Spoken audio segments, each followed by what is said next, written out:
অস্বাস্থ্যকর উপায়ে তৈরি করা বেকারির বিস্কিট আপনাদেরকে আর বেশি টাকা দিয়ে কিনে খেতে হবে না। এখন স্বাস্থ্যকর উপায়ে খুবই সহজে কম উপকরণ দিয়ে ঘরেই হুবহু বেকারির মতো বিস্কিট তৈরি করতে পারবেন, আর সেটাও কিন্তু চুলায় তৈরি করতে পারবেন।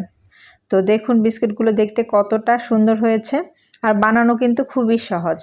তো প্রথমে আমি এখানে হাফ কাপ পরিমাণে ভাজা বেসন নিয়ে নিচ্ছি, মানে বেসনটাকে আমি হালকা শুকনো খোলায় ভেজে নিয়েছি।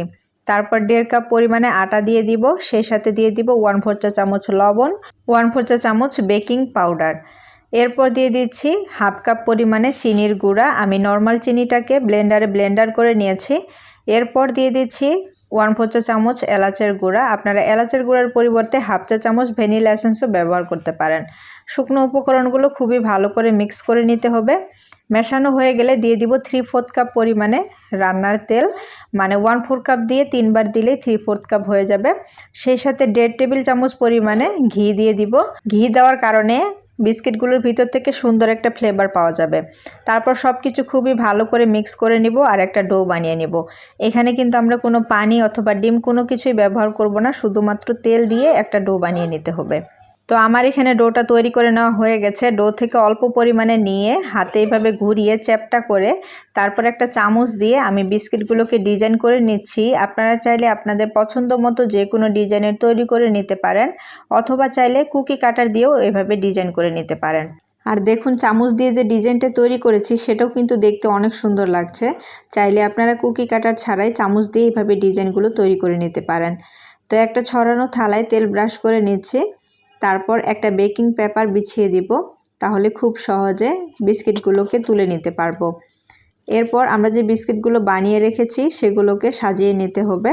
আর আজকের বিস্কিটগুলো আমি চুলায় তৈরি করব, আপনারা চাইলে ওভেনে এগুলোকে বেক করে নিতে পারেন। 180 ডিগ্রি তাপমাত্রায় 25 থেকে 30 মিনিটের মতো বেক করলেই কিন্তু হয়ে যাবে। এখন আমি উপরে কিছু চিনি ছড়িয়ে দিচ্ছি, আপনারা চাইলে এখানে বাদাম কুচিও দিতে পারেন। আর বিস্কুটের উপরে কালারের জন্য আপনারা চাইলে ডিমের কুসুম অথবা তরল দুধ ব্রাশ করে দিতে পারেন, তবে আমি কিছু দিলাম না। আর এদিকে আমি একটা কড়াইতে খুবই ভালো করে একটা স্ট্যান্ড সহ গরম করে নিয়েছি। তারপর সেখানে বিস্কিটগুলোকে বসিয়ে প্রায় 1 ঘন্টার মতো জাল করে নিতে হবে। তো আমি প্রায় 45 থেকে 55 মিনিটের মতো আমি রান্না করে নিয়েছি। আর এর ভিতরে দেখুন আমার বিস্কিটগুলো তৈরি হয়ে গেছে। বিস্কিটগুলো যখন দেখবেন এরকম ফাটা ফাটা হবে আর নিচের অংশটা লাল হয়ে যাবে, তখনই বুঝতে হবে যে বিস্কিটগুলো হয়ে গেছে। কারণ যেহেতু আমরা চুলায় তৈরি করছি, নিচ থেকে তাপ লাগে, উপর থেকে তাপ লাগে না, তাই উপরে কিন্তু সেরকম কালার আসবে না। তো এই যে দেখুন আমার বিস্কিটগুলোর ফাইনাল লুক দেখতে কতটা সুন্দর হয়েছে। তো সব সময় অস্বাস্থ্যকর উপায়ে তৈরি করা বেকারির বিস্কিট না কিনে মাঝে মধ্যে এইভাবে কম উপকরণ দিয়ে খুবই সহজে কিন্তু ঘরেই বেকারির মতো বিস্কিট তৈরি করে নিতে পারেন, আর বিশ্বাস করেন এটা খেতে অনেক মজা।